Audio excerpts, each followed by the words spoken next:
Viewer and listener discretion is advised. This video is a true crime video and does contain elements of what you would expect from a true crime video.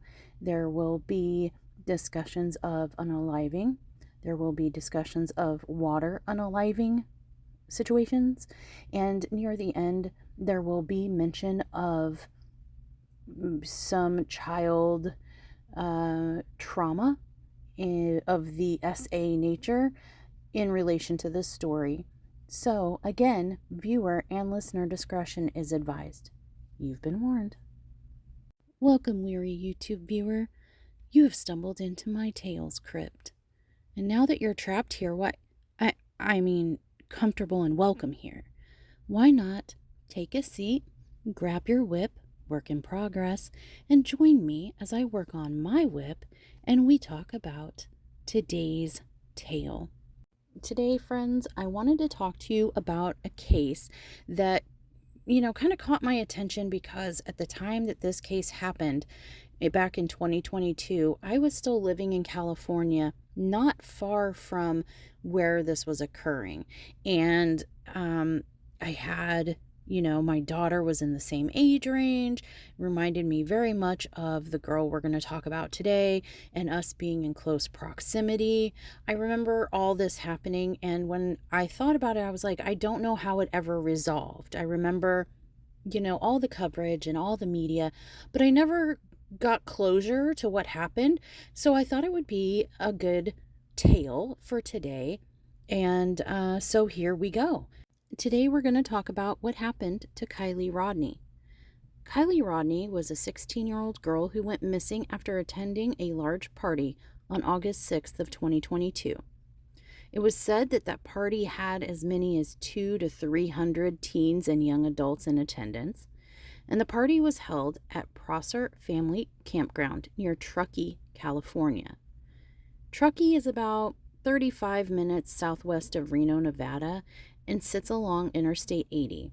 This area is very touristy.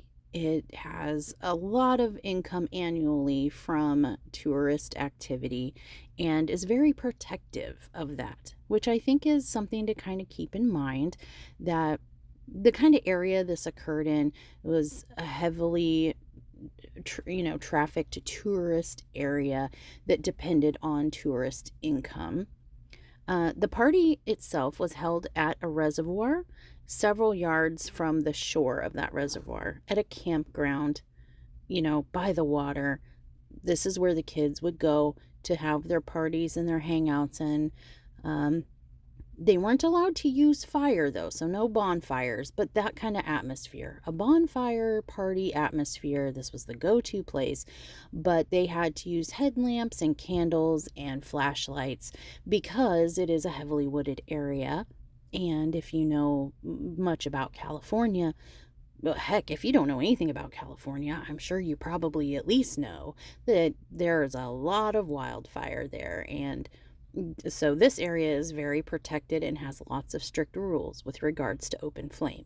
So that's kind of something else to keep in mind as we go through the story, is that this party is like a bonfire-esque beer, drinking, kids doing kid things kind of party at a campground in a wooded area along the shore, near the shore of a reservoir in the area. And but because of the restrictions, like I said, the atmosphere is all of the bonfire-y type things that you might imagine, minus the fire. This would be everyone with handheld lights, headlamps, dim lights, etc. Well, anyway, the party itself was kind of a senior graduation celebration. The kids had put it together after graduating from their senior class, and they wanted to kind of have like that last hurrah with all their friends before they went their separate ways, off to college, off to summer jobs, off to internships and things of that nature, and started their adult lives. And so this was kind of their last big hurrah post-graduation. Now, Kiely, despite being only 16, she had graduated high school quite early. She was described as intelligent and mature for her age. She actually graduated with the senior class because she was so advanced in her studies and had plans to go on to college from there. And at 16 years old, that's quite an accomplishment. And so she did hold herself out as being more responsible and more mature, but she was at this party with people that were a couple years older than her. Kiely drove to the party in her vehicle, which was a 2013 Honda CR-V, and she was accompanied by her best friend. Once arriving at the party, the two split ways, the best friend going off with her boyfriend and leaving the party, and Kiely meeting up there with another friend, Sammy, and spent the evening with her. Kiely was supposed to be Sammy's ride home that night. However, as the night grew longer, Sammy felt that Kiely was too intoxicated to drive her home, so she made other arrangements. Some reports say that Kiely was very intoxicated by the end of the night. Most of those reports come from her closest friends. They were saying that she appeared inebriated. Even Sammy, her close friend, was not comfortable having Kiely drive her home because, as she said, Kiely was too intoxicated and she didn't want someone driving her home unsafely. And that's why she made other arrangements. But other partygoers had reported that Kiely was not intoxicated at all and was, fully within her right mind, and many report not seeing her consume really anything at all. So there is some discrepancy there on whether she was or was not intoxicated. However, that matter will be cleared up later. In any event, Sammy ended up getting a ride home with someone else, and Kiely was left at the party alone, never to be seen again. Her last known communication was a text to her mother at 11:30 p.m., saying that she would be home late. According to her mother, Kiely's communication was normal and there was no indication of anything amiss or that she was intoxicated in any way. In fact, they had exchanged some Snapchat communication, if I'm not mistaken, and there was pictures in the background, and Kiely was asking for permission to stay later. She was having fun. She wasn't ready to go yet, and she was asking her mother if she could stay, and, her mother said yes. Her mother trusted her implicitly. She had been to parties like this before and never gotten into any trouble or come home intoxicated or, disobeyed rules or curfews, and wanted to let her daughter have her graduating fun.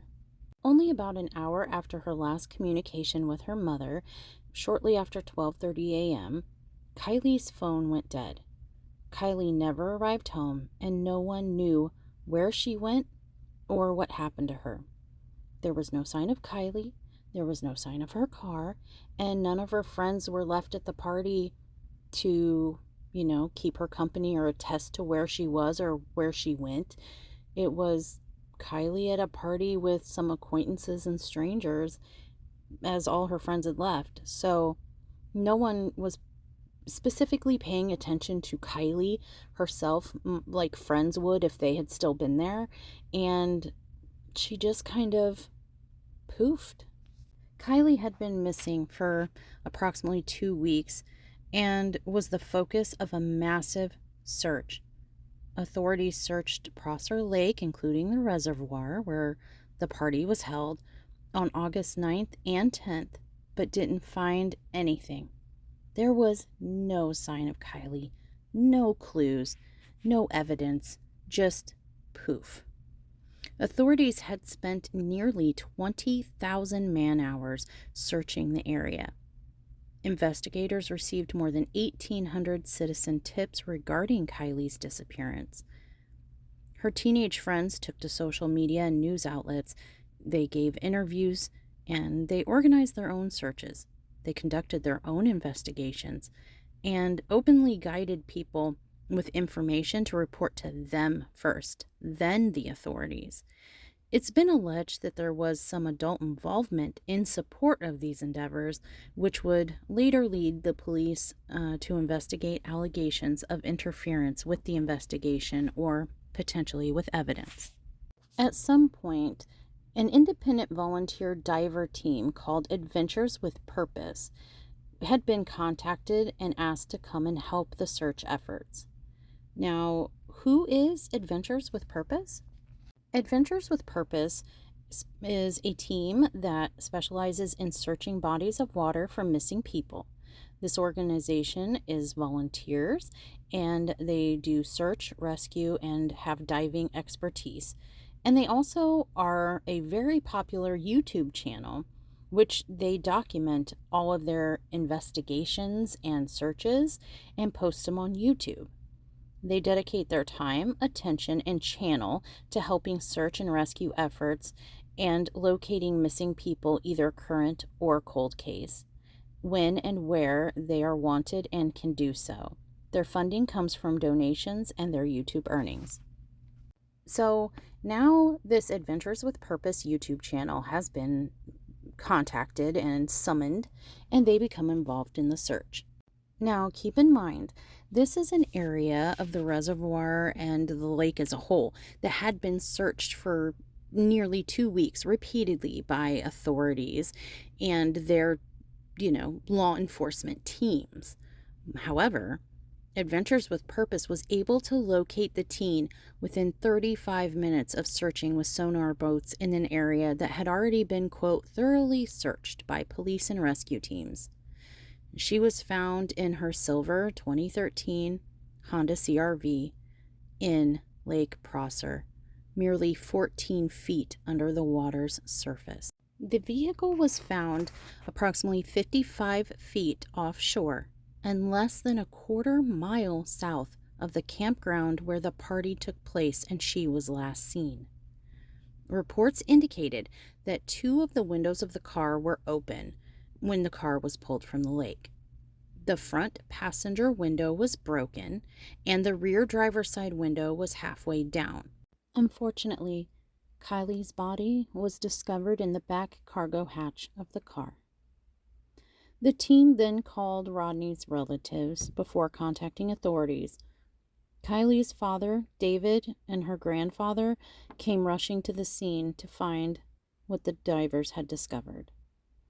When told how close to shore the car was and that it was in the same area that cops had previously scoured, David, her father, said, quote, "How the F could they have missed it? That's effing impossible," end quote. Her father then asked some questions of the divers about how and where she was found, and ended up getting very emotional and left the scene stating, quote, "I can't see this because it's going to be my last memory and I can't effing do it," end quote. Dive teams for the Placer County, Nevada County, and Alameda County were all involved in the search for the teen who vanished after the party at Prosser Family Campground on August 6th. There were 3 county dive teams involved in this search, and they could not find her vehicle in less than 14 feet of water and only 55 feet offshore and less than a quarter mile from where she was last known to be. I agree with David, Dad. I agree. How the F could they not have found her? How is it? It's impossible. How? And we'll talk about this in a minute, but FBI was on the scene too. So not only did we have 3 law enforcement dive teams searching this area repeatedly for 20,000 man-hours, also FBI had been involved, and yet no one saw this vehicle. Think about that for a second. She's last seen at a campground near the shore edge, and they searched the area, but you guys, 14 feet's not that deep. I remember going to the community pool when I was a kid, and the deep end with the high dive was like 12 or 16 feet, somewhere around the 14 feet mark. And you can dive into that as a kid off a diving board, or that's the deep end of the pool. I could understand if it was like 100 feet down or something, but in 14 feet, that's pretty shallow to miss a whole honkin' SUV.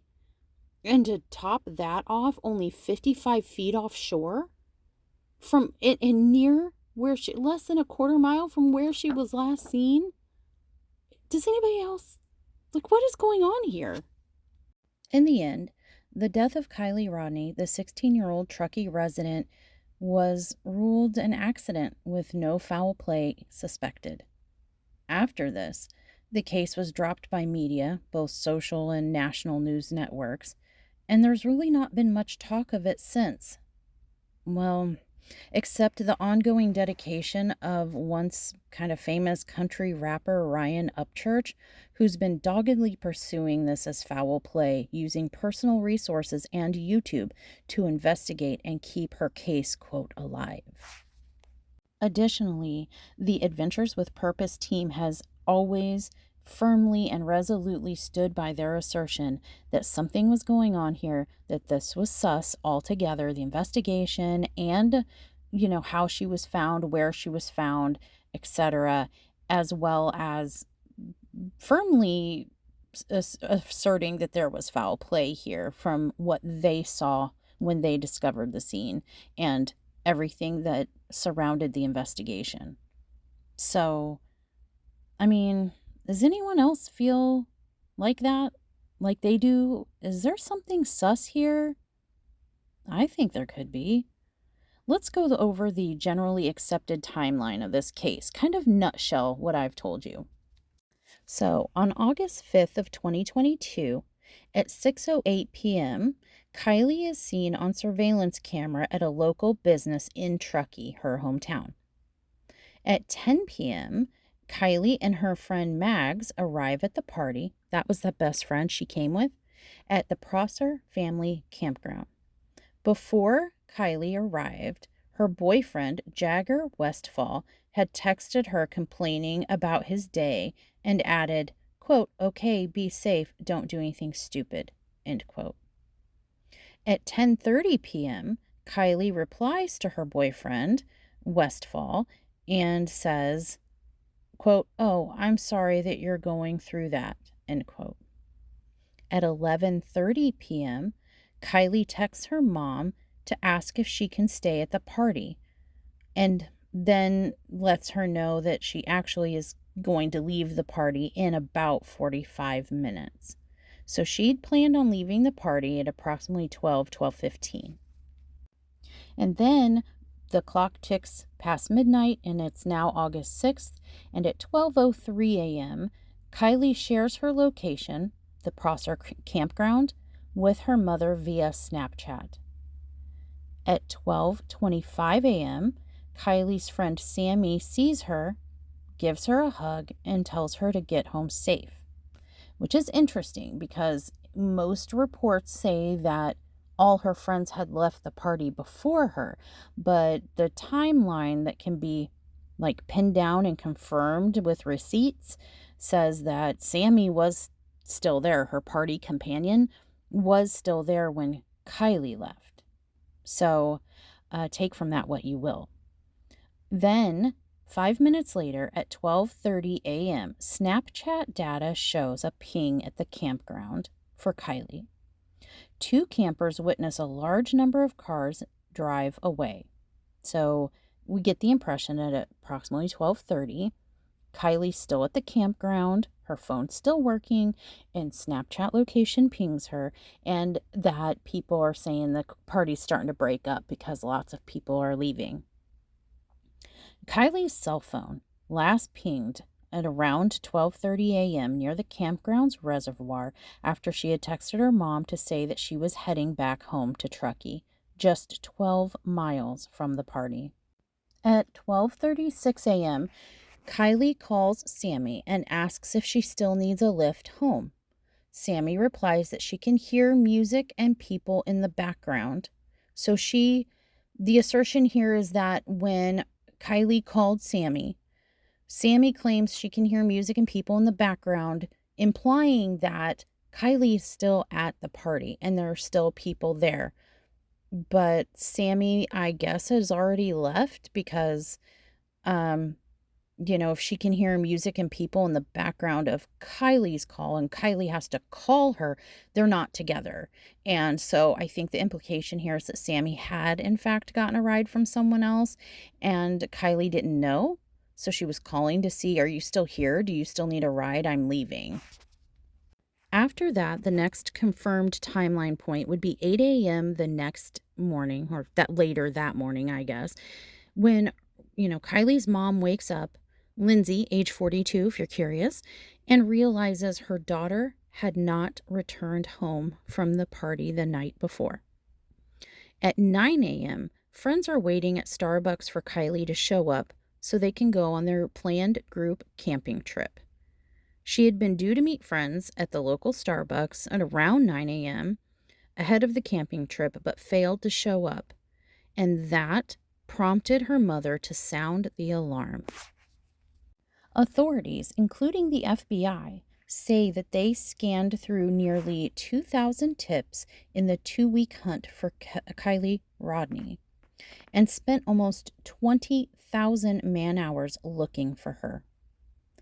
2 weeks later, a YouTube-based volunteer search and rescue group, Adventures with Purpose, said that they put 2 sonar boats in the water and detected an object with sonar technology within 35 minutes of beginning their search.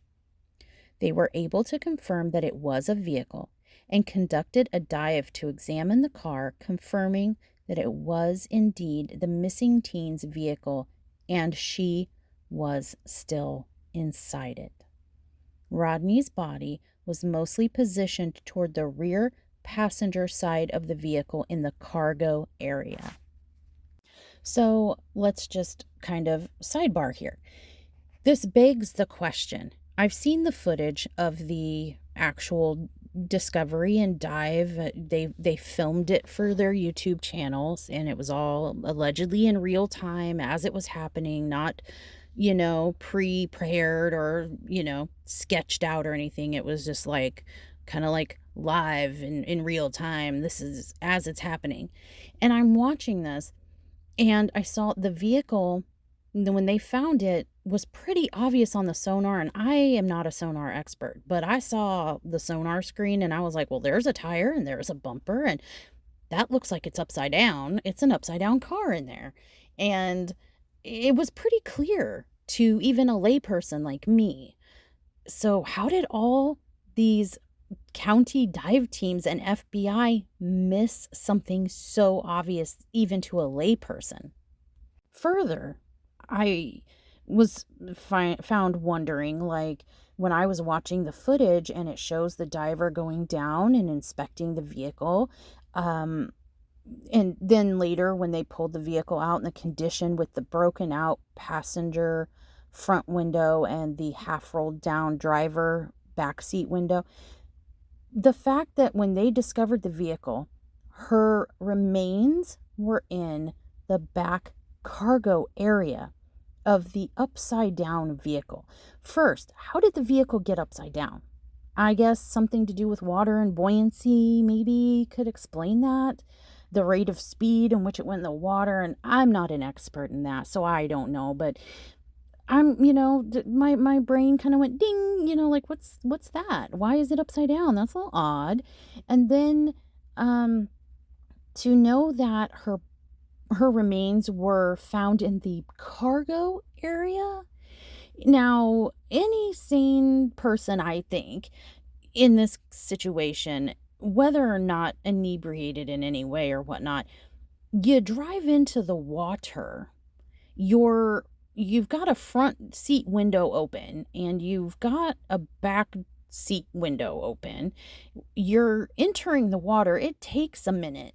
Not a long time in some cases, especially with windows open or down or broken, but it takes a minute for the vehicle to actually get under the water and then get down to the bottom. So you've got time to, okay, it's happening. I'm frozen for a second. I'm processing what is going on. Okay. Here I am back in reality. I got the clear picture. I'm in the water. My car is going down. I'm not going to maneuver between my seats and over my seats to get to the back cargo area of my car. I'm going to, if I can't get the door open, I'm going out that open window.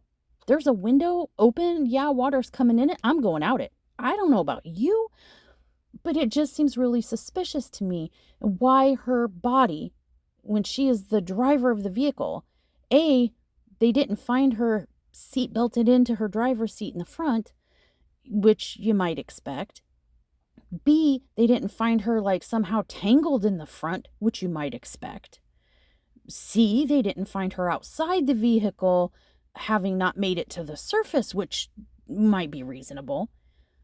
But to find her remains in the cargo area of her own vehicle, I don't understand it. Even if the vehicle is flipped upside down, why pass up, two of the most easy exit points, the front doors and windows, and then bypass the second easiest exit passages, the back seats and windows, and climb, maneuver, swim, whatever, your way to the very back of your SUV in the cargo area, where there's no easy, like arguably the least easy to exit your vehicle. That doesn't make sense to me. Does it to you? Sorry, I kind of went on down a rabbit hole there, but anyway, let's move on. So, again, they found her 2 weeks later, and it was her vehicle. It was upside down in the water, and she was found in the rear passenger side of the vehicle, in the cargo space. So then they did an autopsy, and it indicated that she was found in the rear cargo compartment of her submerged Honda CR-V with, quote, the right leg of the decedent was against the pillar of the back seat and resting near the headrest. Again, the right leg of the decedent was against the pillar of the back seat and resting near the headrest. The remainder of the decedent was behind the seats and not from outside the vehicle. End quote. Okay, I repeated that for you so that if you're someone like me who's mentally trying to picture to make sense of what's happening or make sense of the scene, you kind of got to hear it twice in kind of a slower cadence and get an idea. So her right leg was against the pillar of the back seat. I'm not sure what a pillar of the back seat is, but it was resting near the headrest. So I'm guessing maybe the sticks, they're calling them pillars, but those two metal sticks that adhere your headrest into the seat that are like removable? Maybe that's where they're saying her right leg was kind of hooked there, and then the rest of her body was in the the back cargo area, mostly confined to the passenger side. So she was kind of diagonal in there. Strange. The autopsy report further went on to say that she was fully clothed in a black bodysuit and green twill pants. On her right foot was a green sneaker, and a matching sneaker was found nearby. She had 5 bracelets on her right wrist, 3 metal chains around her neck, including one with a constellation-shaped pennant. Except for the sneaker being off the left foot, the coroner wrote, the clothing appears relatively normal in position, end quote. So I guess that their assertion there is there's no sign of physical struggle. There's no signs that she was in any kind of distress or any kind of physical altercation before this incident, or, no signs of any kind of really anything. I don't know. If it were me, I don't think they'd find all that on me. I think, I would just be freaking out, panicking. I'd be trying to bust out windows, open doors, and doing all kinds of crazy stuff to get out of this sinking vehicle. I'm not sure they'd find me in, totally perfect jewelry and attire. That's for sure. Yeah, that's just me. Anyway, they went on to conclude that there was no evidence of head trauma or SA. If you don't know what SA is, rhymes with schmexual smalt. And body scans didn't show any internal injuries.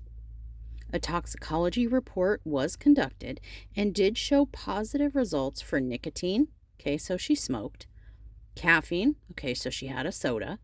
And delta 9 THC in a molecule form. So she smoked some. She hung out with her friend Mary J. Okay. And that was really all that was found. Except they did find in some tissue samples ethanol, or blood alcohol, in her system. But the autopsy did say that it was possible the alcohol was produced by the body naturally after death, because as the body starts to break down, some of the elements break down into ethanol, which is alcohol. And it was such a small amount that it could be attributed to the beginning process of the decaying.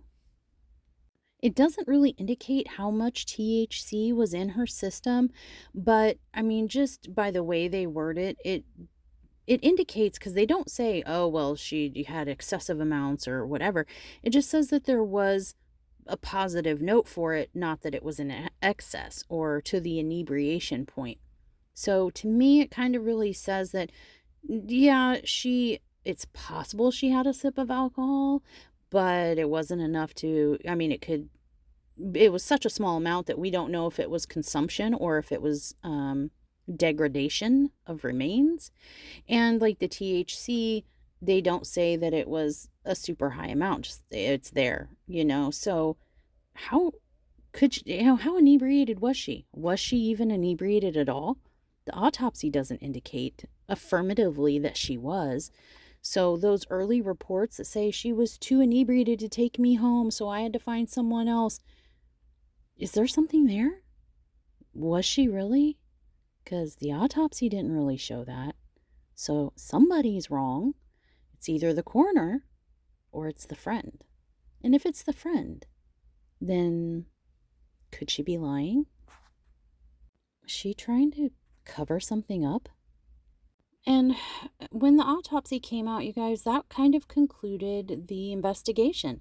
The police were happy with the results. The FBI was happy with the investigation and the autopsy results. And everything was tied up in a nice, neat little bow. This was an accident. The official stance on the case from authorities' perspective is that Kiely went to a party with some older people. There was a large crowd. She was exposed to new people and new things. She got a little intoxicated from her friend Mary J. and possibly a small amount of alcohol, and simply left the party, maybe tired, maybe a little inebriated, and made a wrong turn in an area that she was intimately familiar with. And drove herself right into the water and climbed to the back of her vehicle in what they call chasing an air bubble, and ended up perishing there, unable to get out of the vehicle and running out of air. Essentially, like I said, no foul play was indicated, and it was ruled an accident. And that was kind of it. The case largely was like, okay, nothing more to see here, moving on to the next big one. And it lost media attention because the police said it was all done, an accident. But what do you think after what you've heard so far? Do you think that we're kind of looking for something that's not there? I mean, is everything that we've heard plausible? Is this, are we looking for something that's not there? Maybe. But there are some people that are pretty convinced that the authorities got it wrong, whether intentionally, negligently, or accidentally. Let's talk about some inconsistencies and maybe conspiracy theories about the case. The first kind of general conspiracy or inconsistency theories is how Kiely was found. The diver that found the body of Kiely in the cargo hatch area of her car when it was submerged and, you know, found upside down, he's doubled down on his claims that he believes that her death is suspicious. Adventures with Purpose diver Doug Bishop has gone on record stating that Kiely's vehicle, for it to have ended up where it did, she would have had to make a sharp left turn onto a dirt path about a quarter mile from the main road. And he also pointed out that they found her remains in the cargo hatch of the vehicle, even though the passenger side window was fully open, broken open, in fact, and the rear driver's side window was already halfway down. He also indicated that she was a small, petite girl, and the amount that back window was open, she would not have had trouble fitting through that space to exit the vehicle. Bishop also explained that in his perspective, once Kiely's vehicle entered the water, it would not have sank quickly, and it would not have made sense for her to crawl over seats into the, back cargo hatch, especially, when there were windows open for her to exit from. And he further went on to call out the cops essentially and question how they had failed to spot this huge vehicle when they claimed to have scoured the water closest to the party. And he says that he believes it's, quote, effing impossible, end quote, that they missed this vehicle. The search for the teen took over 19 to 20,000 search hours involving police, FBI, and hundreds of volunteers. But it wasn't until Adventures with Purpose joined the search on August 21st that she was finally found. Bishop, who is a former tow truck driver and now sonar expert, along with scuba instructor Nick Wren, searched the Prosser Reservoir for only 35 minutes before they found her body. The SUV was found upside down in the water in about 14 feet and 55 feet from shore, like we discussed, and her remains were found in the cargo hatch. He says, quote, she's in the back of the vehicle. She's not in the driver's seat. It looks suspicious to me, end quote. And she also was confirmed to not be wearing a seatbelt in the upside-down vehicle when it was discovered about 3 weeks after she went missing, meaning she would have been able to move around the vehicle and exit one of the open windows. Further, there are elements of the case like the open windows, the body in the rear of the vehicle, things, it being upside down, it being overlooked and not found despite the claim that it was so thoroughly searched by authorities. It suggests to the dive search team at Adventures with Purpose that something suspicious had occurred. However, there are experts in the field of sonar search and recovery that have, assessed the situation and made a statement claiming that 90% of vehicles found with people in it, they're normally found in the back, meaning the people are normally found in the back of the vehicle. If it's an SUV, usually they're in the hatch. They further explain that the engine is the heaviest part of the vehicle, which would mean that end would nosedive first. As the vehicle is sinking, they expect people to climb to the back, trying to stay out of the water. They're basically air chasing. Anyway, when asked why officers investigating the disappearance didn't find the car when they first searched, they reported, quote, the lake was extensively searched with sonar and remotely operated vehicles with divers and swimmers. Part of what we do is go back and debrief.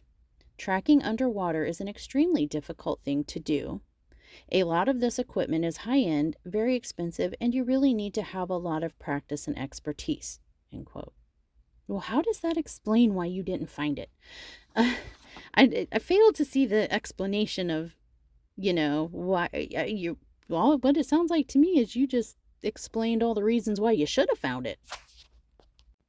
Anyway, another thing I kind of found interesting in all this information that I consumed on this case while researching, I didn't see not any mentions of the state of her lungs. No autopsy, that word was hard, no autopsy details about water in the lungs or sediment or anything. Just no mention of her lung status at all, which would have been pretty conclusive on the whole drowning aspect versus foul play. You know what I mean? You would think, like, if we want to prove that she drowned, we need to check the lungs. Are there water in those lungs? Because if there's water in those lungs, that indicates she was alive and breathing at the time, whether she was conscious or not. She was alive and breathing at the time she entered the water. I didn't see anything about water or sediment in her lungs, or none in her. No mention of her lungs anywhere in a drowning case. What?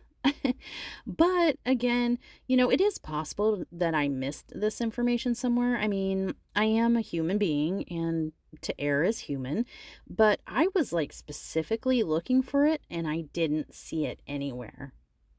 Again though, guys, I could have missed it, but I consumed a lot of material and you'd think I would have heard the word lung somewhere. A second conspiracy or inconsistency theory on this case is police competency or incompetency, depending on how you look at it. Initially, Kiely's disappearance was being treated as a possible abduction, something which the Placer County Sheriff's Department denied in a press conference. Officers said that by not ruling out abduction as a possible reason for her vanishing, that may have helped get more assistance from various agencies. Captain Brown added, quote, "I think there was a lot of miscommunication. I don't think it was ever labeled as an abduction, but you can't ever take that off the table either," end quote. So there's some confusion because, they initially asserted that they were treating this as a possible abduction, but then later said, no, we never treated this as an abduction, but then said, but we didn't not treat it as an abduction because we couldn't rule it out, but we didn't rule it in. I mean, talked in circles in that quote. You know what I mean? Kind of confusion.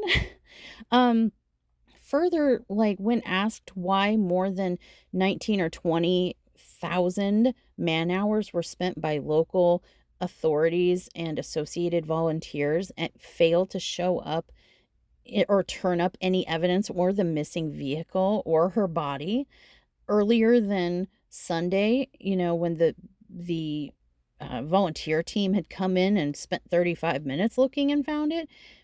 When they were questioned about all that, the Nevada County Sheriff's Office Captain Sam Brown indicated that while the lake was, quote, extensively searched, end quote, by remote vehicle, sonar, divers, and swimmers, those who expended those fruitless efforts oftentimes did so as, quote, ancillary duties, end quote, meaning kind of like side hobby. It's kind of something that's not their main jam, a side jam. You know what I mean? So, and using skills subordinate to their core areas of expertise.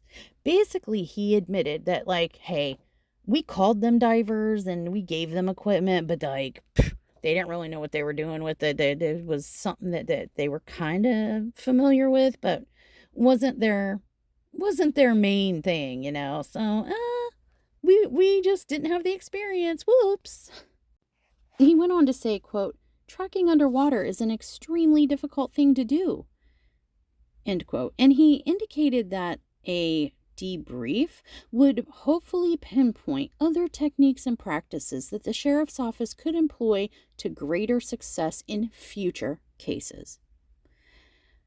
Oh my gosh. Okay, anyway. The vehicle was found within the search zone that law enforcement had identified and that local authorities eliminated many tips to focus on the aforementioned body of water. So, they were getting tips leading them to this body of water, and they claimed to have investigated it all and been able to rule them out or eliminate them. So they searched the area. They were tipped off to the area. But then they were like, we don't think so. Moving on. What? And further, the local officials did note that the water level in the lake had dropped between 3.5 and 4 feet since the initial search efforts had commenced. So as a last-ditch effort, they were like, if you don't believe any of that, would you believe that, like, that 3.5 to 4 feet of water, dropping, and it was actually more like 17.5 to 18 feet at the time we looked, and that's why we totally missed it, because 3 or 4 feet is totally going to make all the difference in identifying a massive SUV in the bottom of a lake. What? No. Sorry, I'm getting fired up. Sorry. Let me regroup, and we'll go over the last theory. The third general theory is that there was interference in the investigation. So, authorities have voiced concern about interference in the investigation. Public information officers for the Placer County Sheriff's Office stated that they were, at one point, investigating unsubstantiated reports of adults telling people not to step forward with information about the investigation at the time.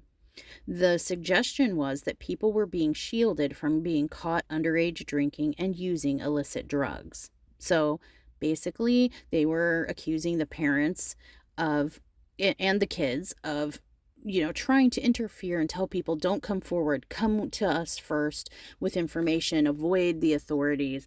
And it was in an effort to help the parents protect their recently graduated teens from getting into some kind of legal trouble for having consumed or given illicit drugs or alcohol to themselves or others. Or possibly even the parents contributing to the, products used.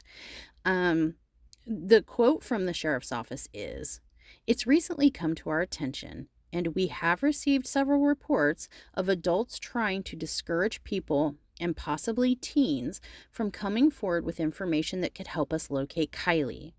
So we'd like to remind everyone again, our interest is not in arresting any individuals, prosecuting any individuals, holding them accountable for any underage drinking or illicit drug activity that did occur, that we know occurred, at the Prosser family campground Friday evening. Our sole purpose in this investigation and search is to bring Kiely home to her family, and we need the community's help." End quote. Many find it strange that the kids took charge of the tips and social media coverage and basically controlled the narrative as much as possible. These kids were all in the news. They were all in the news, in the press, in the social media. They were on social media. They were, conducting their own investigations, forming their own search parties, having their own tip reporting hotline. They were claiming to be working in conjunction with the police, which maybe they were, but I find it hard to believe that authorities are going to be like, sure, you kids go ahead and take some of these tips coming in for us and just let us know if you hear anything interesting. That's not going to happen, but that's kind of what was happening and what they were doing. So there may have been some theory, some weight to the theory that the parents and kids, something happened with regards to Kiely or at the party, that people, the parents and kids were getting involved to trying to shield and protect the kids who are just now graduating and off to their bright futures. And boy, if they got caught doing anything, especially if they had anything to do with Kiely's disappearance or death, could just derail those kids' futures. Of course, they're going to want to try to get ahead of that. It is a plausible theory. So there are kind of some sub-theories about this whole interference with investigation. The first one is that someone was in the car with Kiely when it went in the water. The theory is that that person was able to get out of the car, hence why one of the windows was broken out and the other one was halfway down, but that Kiely was not able to get out for one reason or another.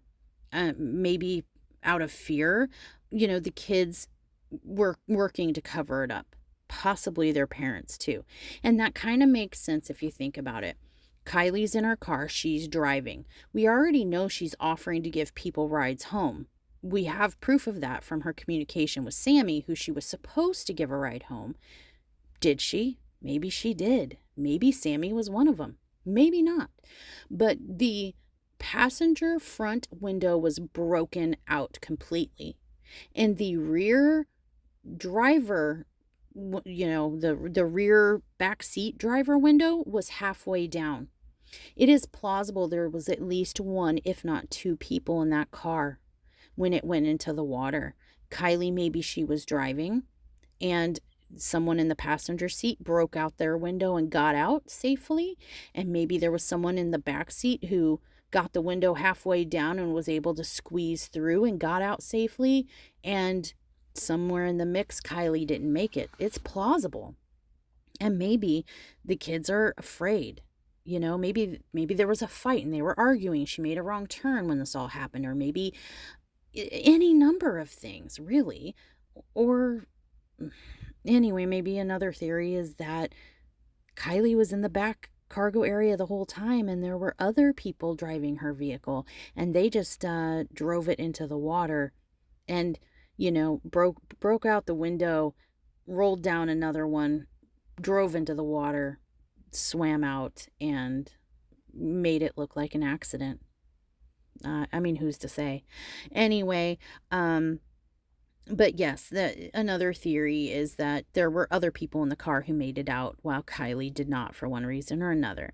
And a sub theory to this is that there was allegedly an altercation between Kiely and Sammy earlier that night, and that by party's end, Kiely had either been attacked or otherwise hurt, or that her body had been disposed of in the back of her own vehicle, which was then sent into the reservoir to cover up whatever had occurred that injured Kiely. And that would explain why her body was in the cargo area of the vehicle like it was. And that's really it, you guys. That's kind of like the whole case and the documented official facts, and then like some additional information and theories. But I do have one more side note for you that might be of interest.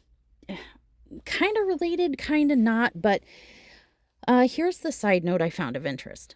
So the founder of that Adventures with Purpose, the founder of that organization, his name is Jared Lysek, and he was recently booked into a county jail in Utah after being accused of 2 instances of forcible SA against a 9-year-old girl way back in 1992.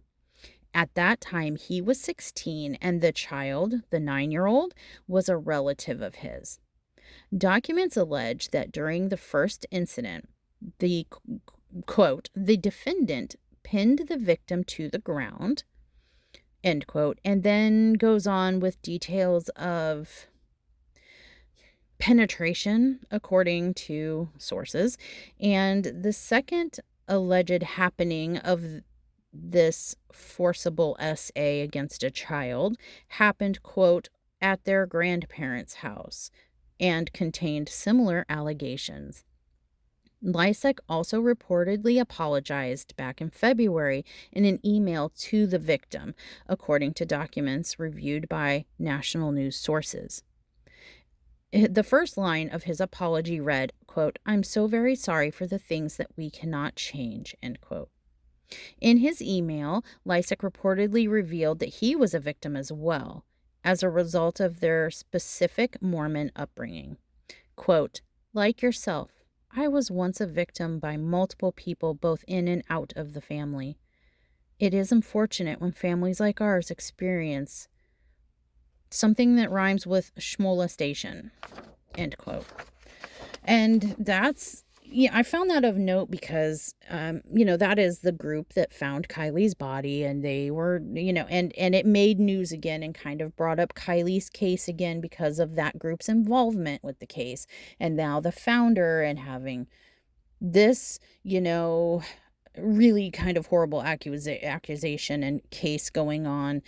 it all brought everything back to the surface, and it was something I came across, and just an interesting non-related side note. But yeah, you guys, there it is. The story of Kiely Rodni.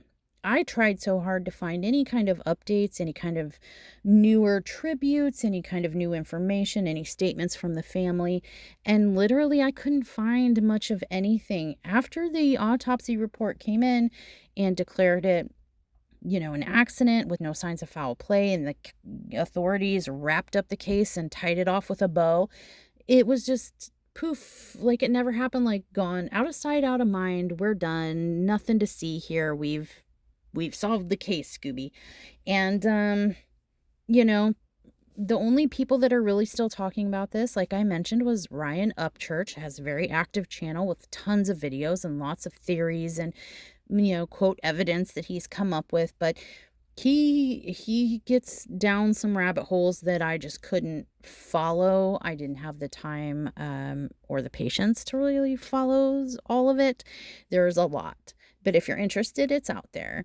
And I'd love to know, what do you think happened to Kiely?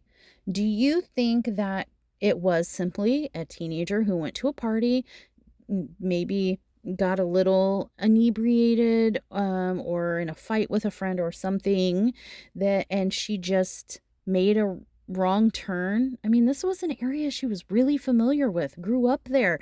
That's where they went on the weekends camping. That's where they went partying. She knew where she was, in the intimate knowledge of the area. But mistakes happen, especially if you're upset, emotional, or inebriated. So is this just simply she made some poor choices and it was an accident?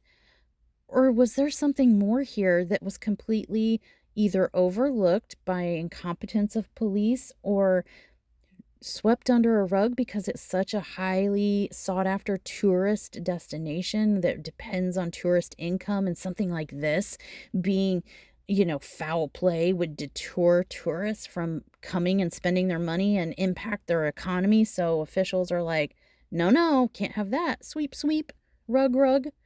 Could it be that?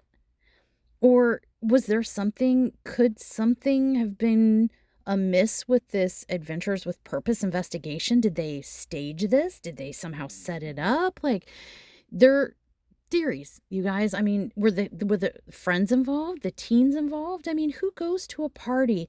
First, who lets their girlfriend go to a party and doesn't go with them? They said he was off work and he was texting her upset about his day.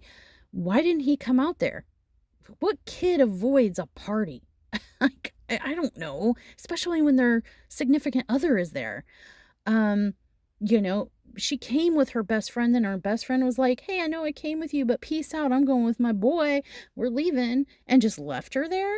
And then she met up with another friend there, and they spent the whole evening together there. And then that friend abandons her too. And so here she is amongst acquaintances and strangers at this massive party where the lighting is poor and it's probably hard to see, and nobody's looking out for her. No party buddy.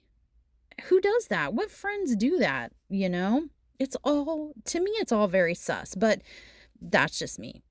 What do you think? Please let me know in the comments down below.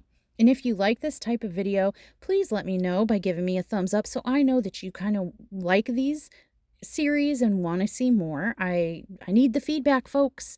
And yeah, again, see you in the comments, you guys. I'd love to hear your thoughts. And until next time, stay safe, my friends.